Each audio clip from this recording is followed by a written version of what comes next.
जय जोहार का नारा है, थोड़ा जोर से। जय जोहार का नारा है, जय जोहार का नारा है। दोस्तों, आज मानपुर की धरती, टंटिया भील की धरती और पूरे देश के आदिवासियों की संस्कृति को सबसे ज्यादा संजोए हुए दो बड़े समुदाय भील और गौंड जिस राज्य में बसते हैं, मध्य प्रदेश में, वहां पर आप लोगों ने इतना बड़ा कार्यक्रम रखा। उसके लिए जितने भी भाइयों ने मेहनत की, हमारे बड़े बड़े समाज के जाने माने हस्तियों को आप लोगों ने यहाँ पर बुलाया, उसके लिए आयोजनकर्ताओं का सबसे पहले शुक्रिया अदा करना चाहूंगा। आज पहली बार हमने हमारी आंखों से नंदाबाई को देखा। लगातार हम 2013 से 5 जनवरी 2011 सुप्रीम कोर्ट के जजमेंट का हवाला देते हुए बात रखते हैं, लेकिन नंदाबाई को आज हमने पहली बार देखा। यह आप लोग मानपुर के भाइयों का बदौलत हुआ। और जयपाल सिंह मुंडा के बारे में भी हम लोग 2010 से जानते हैं, उससे पहले हम नहीं जानते थे। वो भी हमारे झारखंड के भाई ने हमको बताया था।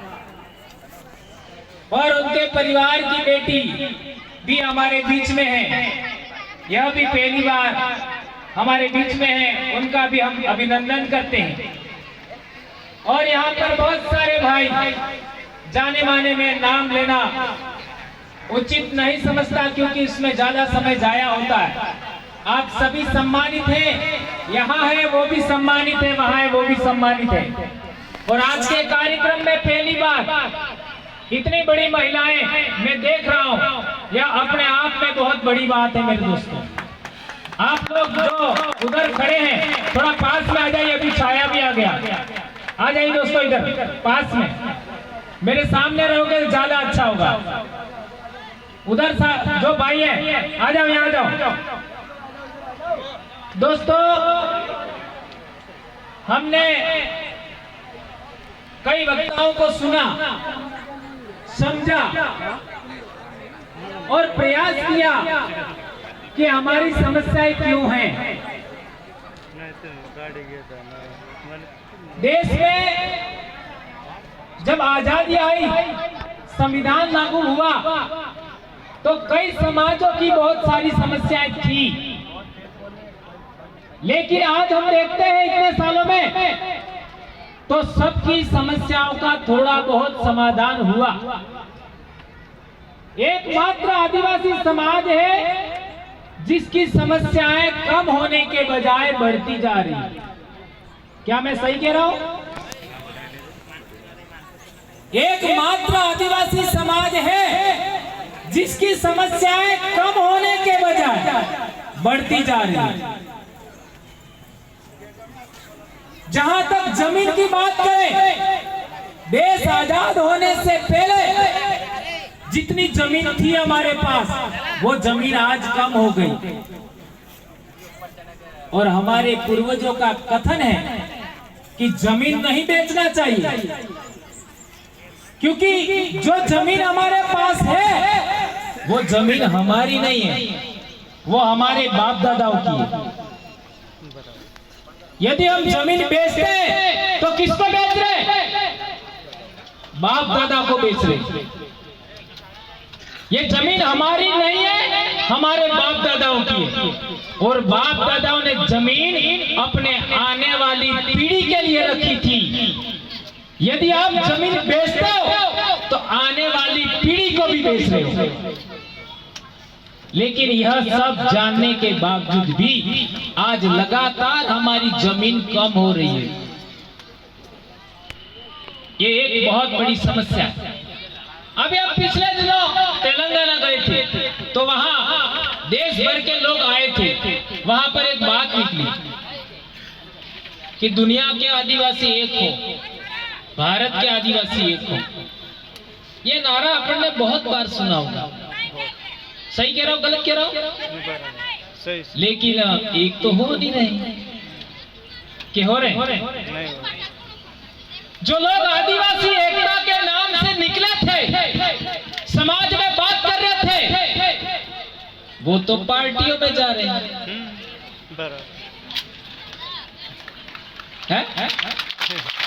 उसके साथ में गया और वो भी कौन सी पार्टी में जा रहे हैं? जो पार्टी हमारे समाज के लिए समस्या खड़ी करके गई है। आपका कॉलम अलग था कि नहीं था देश आजाद होने से पहले? अलग था। कॉलम खत्म किसने किया? वो पार्टी। कौन सी पार्टी ने? और यहाँ समाज में काम करने वाले लोग कांग्रेस में जा रहे हैं। सही कह रहा हूँ गलत कह रहा हूँ? सही। तो ये उपला माला भरा हुआ है कि खाली है? भरा हुआ है लेकिन खाली कर रहे हो। उपलो मालो है भरेलो है कि खाली है? क्या नाम है? गोबर भरेलो है? थोड़ा तो समझना चाहिए ना। यदि आप समाज के लिए काम करते हो तो जिस पार्टी ने आपके समाज का सबसे ज्यादा नुकसान किया उसमें क्यों जा रही है, ये मेरा सवाल है। चाहे वो कोई भी हो, ये मेरा सवाल है। दूसरी बात, हम लोग कहते हैं कि ये पार्टी गलत है, वो पार्टी गलत है। धर्म के नाम पर हमारे देश में पार्टियां बनी है, उसका भी हम लोग बात करते हैं। तो उन्होंने भी कौन सा अच्छा काम किया? आज मध्य प्रदेश में पिछले 5 साल में जितना ज्यादा शोषण हुआ, दमन हुआ, हत्याएं हुई, यहां तक कि हमारी एक ग्रासीय महिला को जला दिया। नेमावर में महिला हमारी बेटियों को जमीन में गाड़ दिया जेसीबी से। इसके बावजूद भी हम उनमें बने हुए हैं। और कोई व्यक्ति समाज के लिए काम करता है, समाज के लिए बोलता है और नई व्यवस्था बनाता है तो आप लोग विरोध में काम करते हो, गालियां देते हो, न जाने क्या क्या आरोप लगाते हो। अब मेरा पुनः सवाल है, क्या आदिवासी एक होना चाहता है? होना चाहता है। यदि आदिवासी एक होना चाहता है तो आदिवासी नेता एक होना चाहते हैं?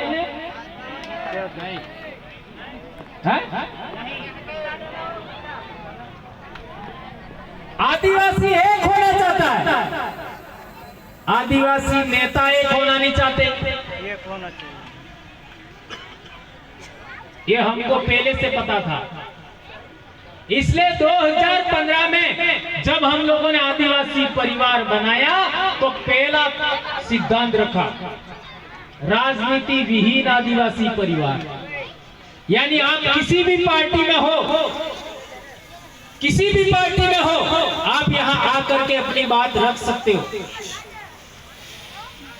फिर हमने देखा जो आदिवासी ईसाई बन गए हैं वो वापस अपनी संस्कृति में नहीं आना चाहते। जो आदिवासी आपका वर्ण धर्म में चले गए हैं, अब ये वर्ण धर्म कौन सा है? कई लोगों को तो ये भी पता नहीं है कि जिसको हम लोग अलग अलग बातें कहते रहते, हम इस धर्म को मानते हैं, हमारे स्कूल में सर्टिफिकेट में हम ये नाम लिखते हैं, वो तो धर्म का नाम ही नहीं है क्या?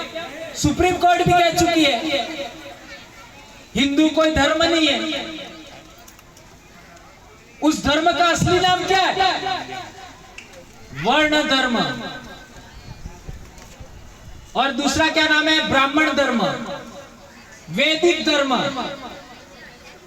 उसके अंदर एक ही समाज का हित समाहित है, एक ही समाज का श्रेष्ठत्व समाहित साइट है, उसमें भी जो लोग चले गए हैं वो वापस बीली संस्कृति में नहीं आना चाहते, गोंडी संस्कृति में नहीं आना चाहते, संथाली संस्कृति में नहीं आना चाहते, मुंडारी संस्कृति में आना नहीं चाहते।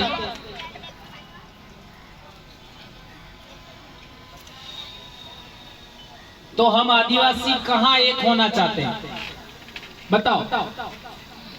इसलिए हमने एक विषय रखा, मुद्दा रखा, सिद्धांत रखा कि धर्म विहीन आदिवासी परिवार। आप किसी भी धर्म में हो, हमें कोई फर्क नहीं पड़ता। आप हिंदू हो, चाहे ईसाई हो, चाहे ब्राह्मण धर्मी हो, चाहे वर्ण धर्मी हो, चाहे कुछ भी हो, इस्लाम को भी मानते हो। खानदेश का उदाहरण है पायल तड़वी, ये मुस्लिम धर्म को मानती थी लेकिन आदिवासी थी, भील थी, वो भी मानता, हमें कोई दिक्कत नहीं है। आप यहाँ पर आओ, अपनी बात रखो। फिर तीसरी बात, कई प्रकार के संगठन, ये संगठन, वो संगठन, ये संगठन, और कई लोगों का तो नहीं, ये उस संगठन का कार्यक्रम है तो मुझे नहीं जाना चाहिए, मैं इस संगठन का पदाधिकारी हूं, मैं इस संगठन का अध्यक्ष हूं, मैं उस संगठन का हूं। आज सुबह सुबह डामोर सर की मैडम ने मेरे को बोला कि मध्य प्रदेश में सबसे ज्यादा संगठनवाद खतरनाक हालत पे पहुंच गया, ये बात बोला। तो मैं कहना चाहता हूं कि ये कई प्रकार के संगठन, ये हालात हमारे इलाके में भी थे। विश्व आदिवासी दिवस भी 2 से 3 जगह लोग मनाते थे, इतने संगठन अलग अलग थे, एक जगह नहीं बैठते थे। तो हमने सिद्धांत रखा, संगठन विहीन आदिवासी परिवार। आप किसी भी संगठन के हो, यहाँ आइए, अपनी बात रखिए। और चौथी बात, बॉर्डरलेस आदिवासी परिवार, यानी आप किसी भी जिले के हो, किसी भी राज्य के हो, हमें देखना नहीं है, आप आदिवासी हैं, आप यहाँ आकर के अपनी बात रख सकते हैं। ये 4 सिद्धांतों ने इतना बड़ा कारवा खड़ा किया कि आज आप लोगों ने पहली बार सबसे ज्यादा मेरा सम्मान किया। इतना सम्मान मेरा आज तक कहीं पर भी नहीं हुआ। सम्मान करना या करवाना ये मेरा विषय नहीं है। मैं, आप लोग माला भी पहनाते हो, इसको भी मैं पसंद नहीं करता, नहीं करता। हम सभी लोग एक जैसे हैं, हम कभी मंच पर बैठते ही नहीं है, हम जनता के बीच में बैठते हैं, आप लोगों ने देखा होगा। लेकिन आज गर्मी पड़ रही थी और मैं गर्मी में बैठ नहीं सकता, इसलिए मेरे को यहाँ बैठना पड़ा, अन्यथा मैं कभी मंच पर आज तक बैठा हुआ नहीं देखा होगा। तो मैं ये आप लोगों से केवल कहना चाहता हूं कि आप लोग जो, हम लोगों ने जो कंसेप्ट अपनाया, ये 4 बातें, संगठन विहीन आदिवासी परिवार, राजनीति विहीन आदिवासी परिवार, धर्म विहीन आदिवासी परिवार और बॉर्डरलेस आदिवासी परिवार, इस चीज को आप स्वीकार करते हैं तो हमारा आदिवासी समाज एक जाजम पर आ सकता है। हम लोगों ने 2015 से एक ही बैनर होता है पीछे, आदिवासी परिवार, उसके अलावा कोई बैनर नहीं होता,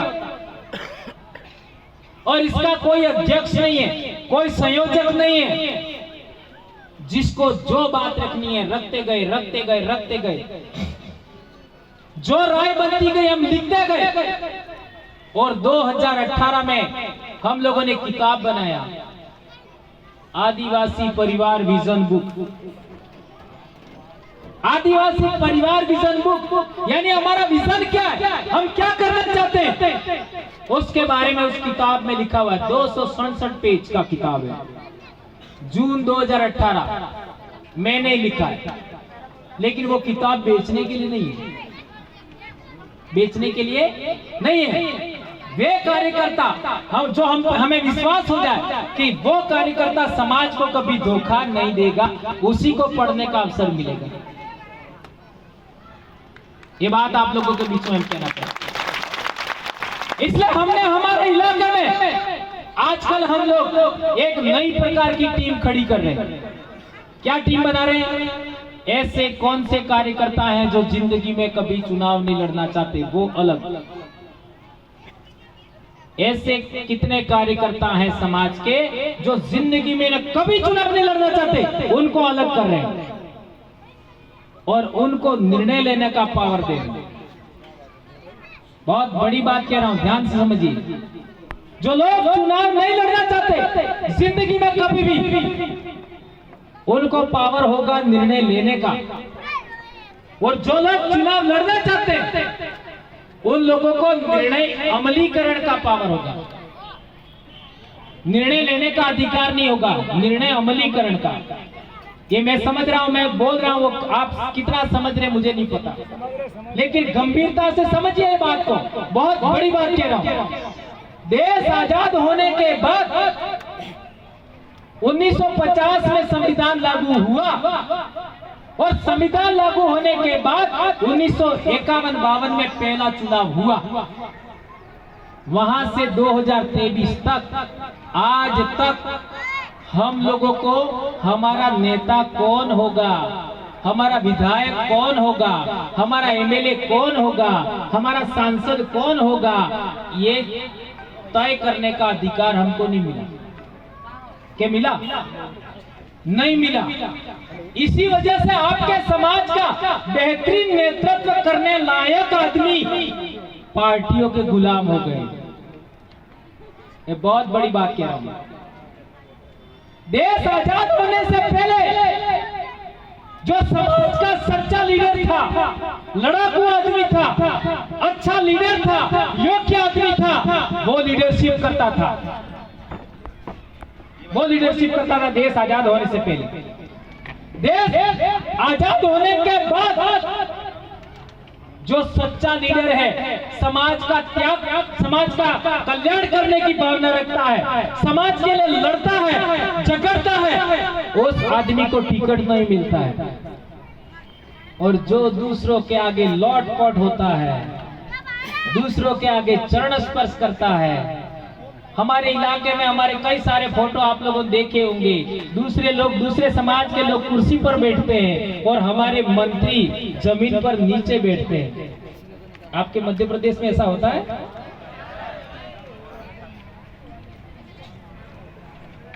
हमारे इलाके में ऐसा है, हमारे पास फोटो अवेलेबल है।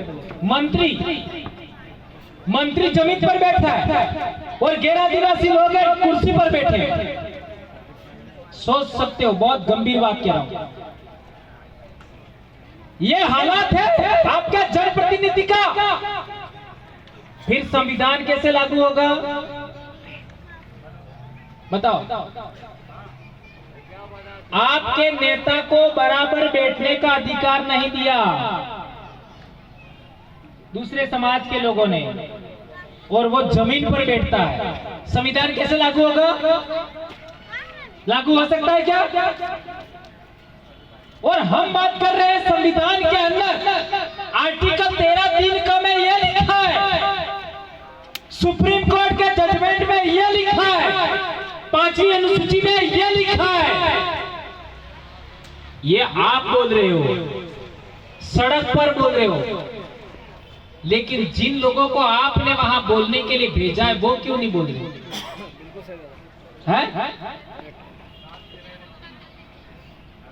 देखिए आप, और जो लोग समाज के नाम पर काम करते हैं 5 साल तक और लास्ट 6 महीने में उन्हीं पार्टी को तलवार चाटने के लिए चले जाते हैं और टिकट की लाइन में लग जाते हैं। तो हमने सोचा, क्या सोचा? इन लोगों का भी इलाज करना जरूरी है। किसका इलाज करना जरूरी है? जो पार्टियों के पीछे जाते हैं, नंबर 1। और दूसरा, वहां जाके बोलते भी है, आपका क्या कहते हैं, संसद में नहीं बोलते, विधानसभा में नहीं बोलते, उनका भी इलाज करना जरूरी है। और कई लोग हमारे अपने समाज के, गैर समाज का कोई इंसान का कुछ एक्सीडेंट हो गया तो लाखों रुपया दे देते हैं, और हमारे समाज का कोई मर जाता है तो हमारे घर बैठने तक नहीं आते हैं और 20-25 हजार खत्म। ये हमारे अपने लोग करते हैं। दूसरे समाज के लोग हमारा अपमान करते हैं तो भी हमारे नेता नहीं बोलते। इनका भी इलाज करना जरूरी है। जो लोग 5वीं अनुसूची पर नहीं बोलते, अमलीकरण का प्रयास नहीं करते, उनका भी इलाज करना जरूरी था। जो लोग आर्टिकल 13(3) का रूढ़िगत ग्राम सभा के बारे में बात नहीं करते, अमलीकरण की बात नहीं करते, पैसा कानून की बात नहीं करते, सुप्रीम कोर्ट के जजमेंट अमलीकरण की बात नहीं करते, उनका भी इलाज करना जरूरी था। तो हमारे लोगों ने 2017 में हमारे को सवाल करा कि ये लोग इतने हजारों लाखों लोग अब इन पार्टियों को चुनाव में वोट नहीं देना चाहते, हमें क्या करना चाहिए। तो पहले तो मैंने बिल्कुल ना कह दिया। इसके बाद 1 साल बाद हमने निर्णय लिया कि चलो आप लोग कहते हो तो ऐसा कर देते। और करने के बाद परिणाम क्या आया? हमारे जिले में 4 MLA हैं। कितना? 4। 2 तो जीत गए हम और एक 52,000 लाया। तीसरा, हमारे विधानसभा में जो व्यक्ति जीता, राजकुमार रोज, उसने इतने लाख भी खर्च नहीं किए, 5, और सामने वाले ने 4 करोड़ खर्च किया तो भी हार गया। संगठन का काम है। ये है विचारों की ताकत, ये है विचार क्रांति, ये आदिवासी परिवार की ताकत। और अभी पंचायती राज चुनाव के अंदर 96 आपका क्या कहते हैं, पंचायत समिति सदस्य को, जनपद सदस्य 96, इसमें से 40 तो कुंवारे थे। अभी भी 22-23 तो कुंवारे। सोचो, कॉलेज के बच्चे जीत गए, बड़े बड़े लोगों को हरा दिया। और 13 जिला पंचायत सदस्य मेरे अकेले जिले में, और एक ही दूसरा चाहिए था हमको, तो हम जिला पंचायत का बोर्ड हमारे कब्जे में आ जाता। तो रातों रात कांग्रेस भाजपा एक हो गए, ये आपको पता होगा। एक हो गए, वो डूंगरपुर में पहली बार हुआ, वो हमको रोकने के लिए। और सरपंच तो न जाने कितने, मैं आपको बता नहीं सकता। ये बात होने के वजह से हमको एक बेहद महत्वपूर्ण बात समझ में आई। क्या बात समझ में आई? आप 1 लाख लोगों की रैली करो, आपको कोई सुनने वाला नहीं है। अखबार में नहीं आएगा, आएगा तो उल्टा गलत आएगा। और आपके बीच में राजनीतिक लोग दारू पिला करके गलत लोगों को घुसेड़ देंगे और फिर कुछ उपद्रव करा देंगे, फिर पुलिस वाले आपके ऊपर केस कर देंगे। यही हमारा काफरी डुंगरी में हुआ था, आपने सुना होगा। ये हर जगह होता है। तो हम लोगों ने तय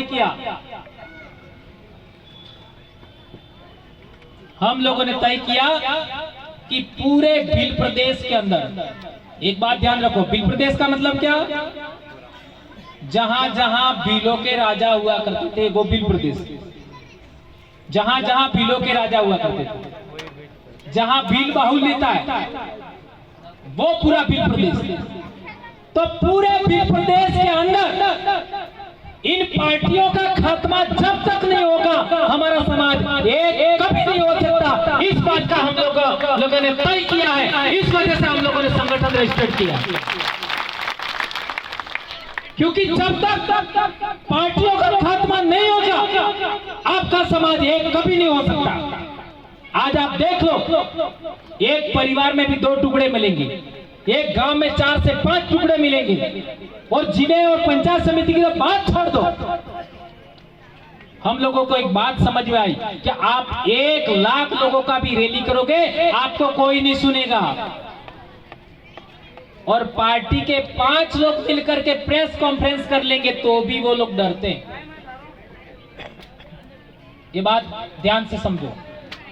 ये इतने लोग जीतने के बाद हमें एक बात समझ में आई कि वो लोग एक ही चीज से डरते हैं, न सुप्रीम कोर्ट के जजमेंटों से डरते हैं, न किसी कानून से डरते हैं, न आदिवासियों से डरते हैं। वो केवल एक ही चीज से डरते हैं, वो है जनमत।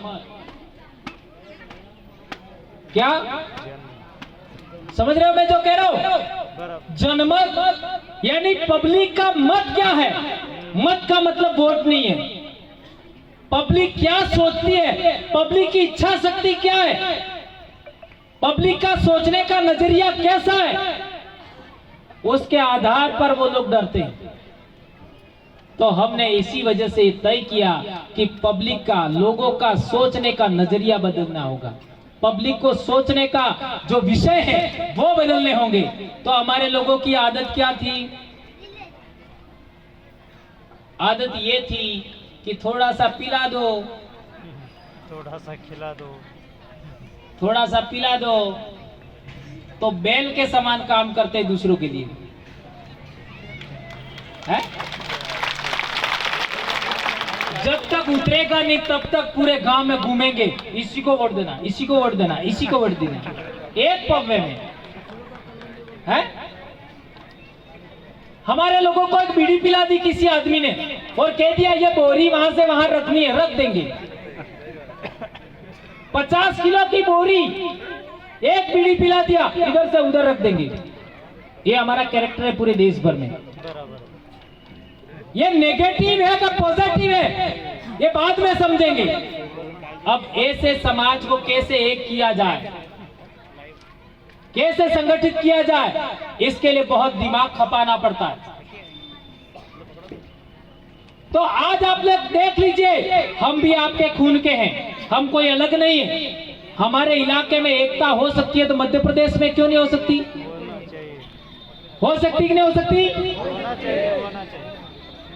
और पिछले दिनों तेलंगाना गए थे तो वहां एक बात हुई थी, एक व्यक्ति ने बात करा था कि भील और गोंड एक हो गए पूरे देश में तो पूरे देश के आदिवासियों की सुरक्षा हो सकती है। भील और गोंड दो ही, यदि वो एक हो गए तो पूरे देश के आदिवासियों को उनकी सुरक्षा कर सकते हैं, उनके हक अधिकार को प्राप्त करने में आगे बढ़ा सकते हैं। इस बात को मैं भी मानता हूं, लेकिन एक दिक्कत है। हमारे इलाके में भी पहले लोग हम लोगों को भील को नीचा समझते थे, भील अटले नीचा ऐसा मानते थे। क्या आपके इलाके में भी ऐसा होता है? होता है। भील को नीचा माना जाता है? माना जाता है। अरे हाँ या ना तो बोलो। हाँ, सही है। सही है। तो जो ऊंचा है, भील से जो ऊंचे हैं, उनकी आंखें कितनी? आपकी कितनी? क्या बात करें? जो नीचा है उनकी भी 2 आंखें, जो ऊंचा है उनकी भी 2 आंखें, बराबर है? आप लोगों का पैर कितने? उनके? क्या बात करें? आपके भी 2 पैर है, उनके भी 2 पैर है, तो फिर ऊंचा नीचा कैसे हुए हैं? आप लोग क्या खाते हो? अनाज खाते हो, मांस खाते हैं, फल फ्रूट सब्जी, वो क्या खाते हैं? जो ऊंचे हैं वो सोना चांदी खाते होंगे। हैं? क्या खाते हैं?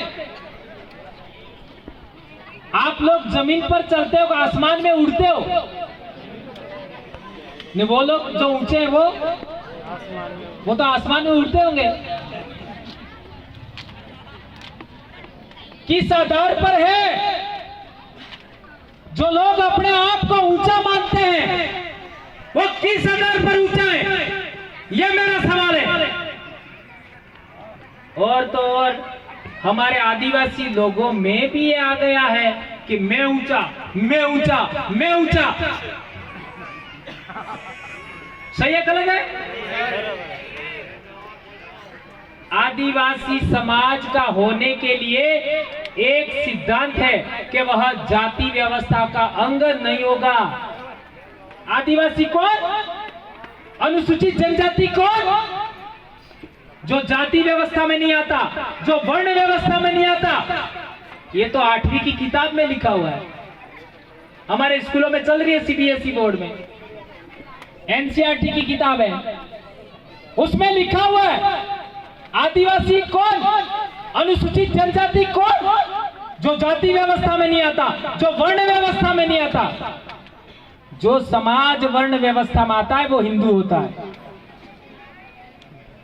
जो समाज जाति व्यवस्था में आता है वो ऊंच नीच मानता है, छुआछूत मानता है, भेदभाव मानता है, किसी को अपने से ऊंचा मानता है।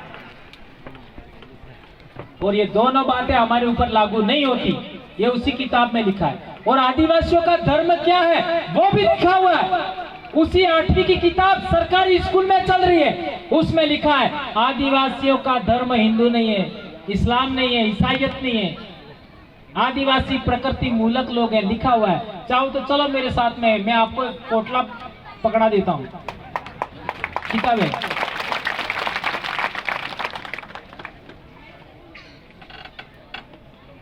जो लोग अपने आप को भील से ऊपर मानते हैं वो जाति व्यवस्था के शिकार हो रहे हैं। बहुत गहरी बात है, ध्यान रखिए। जो लोग अपने आप को भील से ऊंचा मानते हैं वो जाति व्यवस्था का शिकार हो रहे हैं, और जाति व्यवस्था में जाने के बाद आने वाले समय में वो ओबीसी बनेंगे, ध्यान रखो। और मैं तो